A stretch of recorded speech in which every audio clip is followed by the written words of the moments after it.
Voilà les choses que nous devons faire ensemble. Une fois de plus, je vous interpelle, parce que voilà ce qui va se passer. Dans la prophétie de la traversée, l'Esprit a dit, ils vont attaquer parce que vous avez trouvé de nombreux trésors. La guerre qui est en train d'être livrée, ce n'est pas simplement une affaire d'un pays voisin. Non.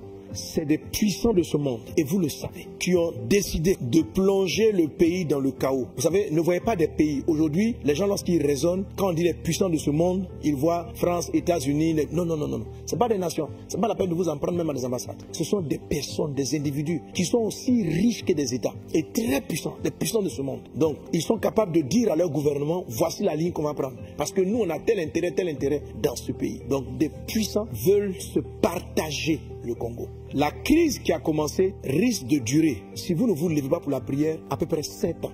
Pendant 7 ans, le pays sera comme ingouvernable. Des portions avec un gouvernement à Kinshasa, une autre avec des groupes dans différentes régions du Congo. Des grands troubles plus graves que ceux qui sont en train de faire. J'avais dit dans la prophétie que les bras armés qui sont dans l'Est avancent de plus en plus, move more and more, au point de menacer de très grandes villes to the extent of threatening huge et même cities, d'attaquer la capitale. and even attacking the capital. Car déjà plusieurs agents For many agents sont déjà dans la ville, are already in the city. sont positionnés dans la ville. They're positioned in the city. il y a déjà des infiltrés. Les mouvements qu'il y a dans la rue en ce moment sont mobilisés par les infiltrés. Et l'objectif, c'est pas simplement d'enlever le pouvoir en place, mais c'est de plonger le pays dans le chaos et empêcher qu'il y ait un gouvernement constitué.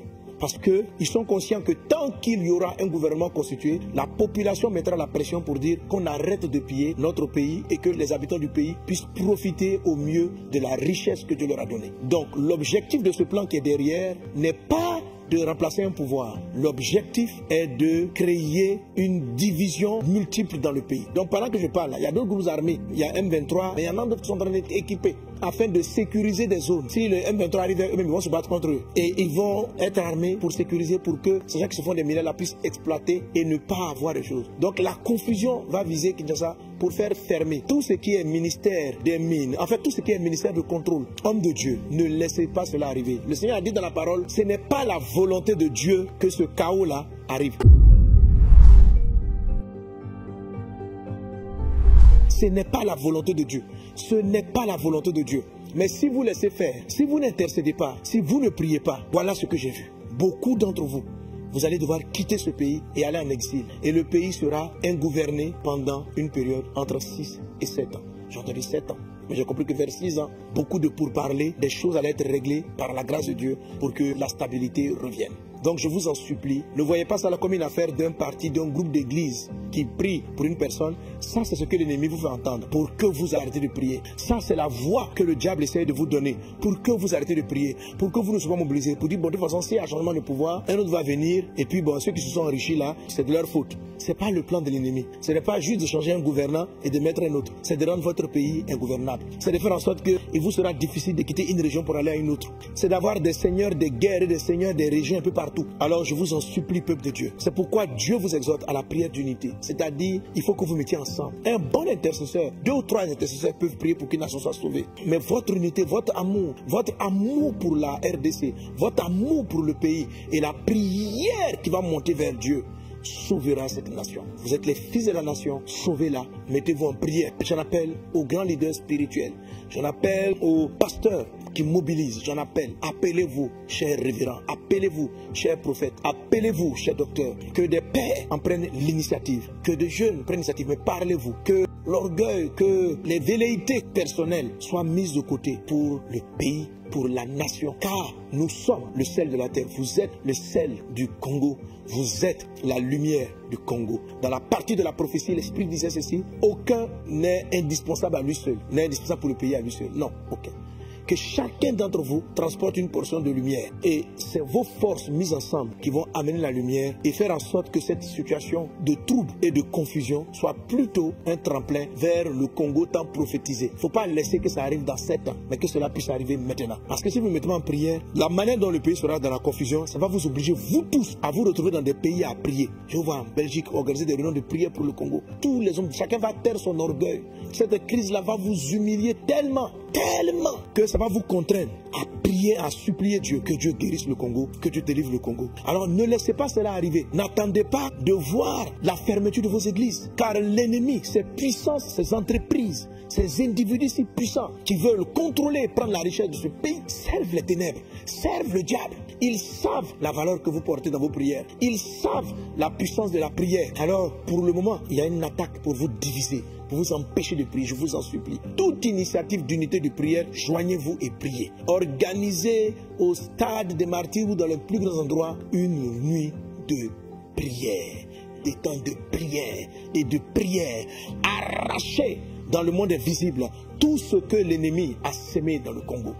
Arracher et prier. La deuxième partie de cela, c'était l'attitude des leaders à l'humilité et la repentance. L'humilité, c'est de reconnaître qu'il y a des choses que Dieu attendait de nous qu'on n'a pas fait. Si vous vous êtes enrichi, si Dieu t'a mis pour mettre de l'ordre et que tu as favorisé du désordre, vous seul et Dieu le savez. Mais l'Esprit du Seigneur vous appelle. Vous qui avez une portion de pouvoir, si vous n'écoutez pas le message de Dieu, cette prophétie, ce n'est pas hier, je ne sais pas parce que les gens ont pris comment, non, c'est la traversée. Plusieurs agents For many agents sont déjà dans la ville, are already in the city. sont positionnés dans la ville They're positioned in the city pour t'attaquer quand tu seras faible. to attack you when you're Mais si weak. tu t'humilies et tu te répands, But if you humble yourself and Dieu te repent, fortifiera. God will Dieu te strengthen you. gardera. God will keep Lui qui you. t'a dit depuis ton enfance, He who told you right from qu'il your te conduira à ce childhood that poste. He will lead you to this position and attache-toi à post. ton Dieu. Hold on to your God. Attache-toi à Dieu. Hold on to Il te God. parlera. He will speak Et to il te you montrera lui-même and will show you par des Himself songes et des visions through dreams and quels visions. sont les insectes qui te rongent. What are the insects Et qui te rongent de devouring you l'intérieur. and devouring you from the Ainsi inside? dit ton Dieu. Et même encore d'autres prophéties qui datent des années précédentes.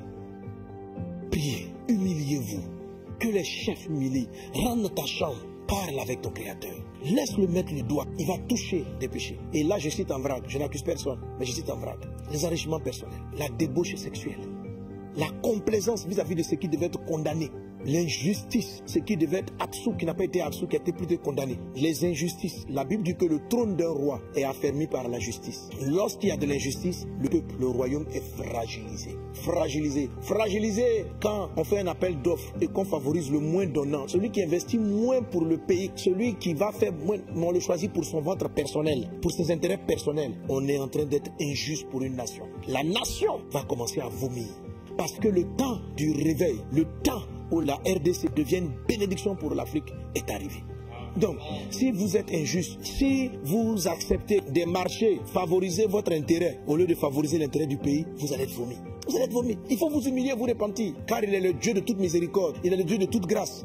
Si vous profitez de vous prenez de vos voyages, vous laissez vos épouses pour sortir avec les filles en désordre, vous êtes en train d'amener l'abomination de l'iniquité dans une nation qu'on a dédiée à Dieu. Repentez-vous. Repentez-vous. Je parle à tous ceux qui ont pouvoir de direction. Repentez-vous des faux marchés signés. Repentez-vous de l'enrichissement personnel au détriment du bonheur du pays. Repentez-vous. Pourquoi Dieu veut que vous vous repentiez? Pour qu'il puisse vous garder dans le plan qu'il a pour le Congo. Si vous voulez vous corrompre, si vous voulez persévérer dans ces choses-là, la destinée de la nation est plus grande que vous. Aucun d'entre vous n'est le héros de Dieu. Le héros de Dieu, c'est la nation. C'est toi qui t'alignes au plan de Dieu. Dieu te prend et puis il t'accompagne. Mais toi, Dieu te choisit. Tu peux croire que tu es tellement le héros du film que quel que soit ce que tu fais, non, Dieu a un plan pour cette nation. Et quiconque s'oppose par sa vie, quand Dieu t'a appelé, il faut savoir que c'est une responsabilité vis-à-vis de Dieu. Et il faut l'assumer. Il faut être droit, il faut être intègre. Ne pas être apprécié, mais avoir le soutien du ciel. Aujourd'hui, chère autorité du Congo, ce dont vous avez besoin, c'est le soutien du ciel. Car de l'intérieur, les termites ont fait un ravage. Vous n'avez même pas idée de l'ampleur du travail des termites dont la prophétie parlait. Au corps de Christ dans son ensemble, je nous appelle à l'intercession, à prier pour que toute vérité entre les serviteurs de Dieu tombe et que les gens puissent rapidement, dans les jours-ci, ce soir, demain matin, ne tardez pas. Ça va aller, ça va très vite. Même si tu m'entends, tu appelles ton camarade, tu dis le soir, rassemblement au stade, on prie tous, il faut le faire. Il ne faut pas tarder, il ne faut pas remettre à demain. Les mouvements dans la ville ne sont pas simples. Ils sont censés s'amplifier et obliger les gens du gouvernement à commencer à démissionner. Alors que chacun démissionne, que le chaos va prendre place. Parce qu'il n'y aura plus de roi. Donc même si vous n'aimez pas le roi, aimez toute autorité que Dieu établit parce qu'elle permet de mettre de l'ordre. Un certain ordre en tout cas dans le pays. Et je peux apporter tout de suite toute l'Afrique centrale. Cette confusion qui est là, je l'ai vue. Et si vous écoutez la dernière prophétie, j'ai dit prions pour le Congo-Brazza. Prions pour les pays d'Afrique centrale.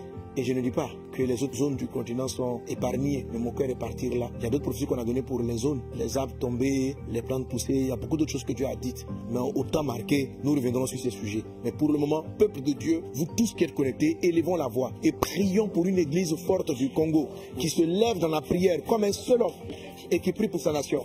Prions pour les dirigeants et les gouvernants afin qu'un cœur repentant leur soit donné et l'humilité puisse les envahir afin de demander la grâce et la miséricorde de Dieu. Et prions pour la paix sur la RDC et sur toute l'Afrique centrale. Prions pour les dirigeants et les gouvernants afin qu'un cœur repentant leur soit donné et l'humilité puisse les envahir afin de demander la grâce et la miséricorde de Dieu.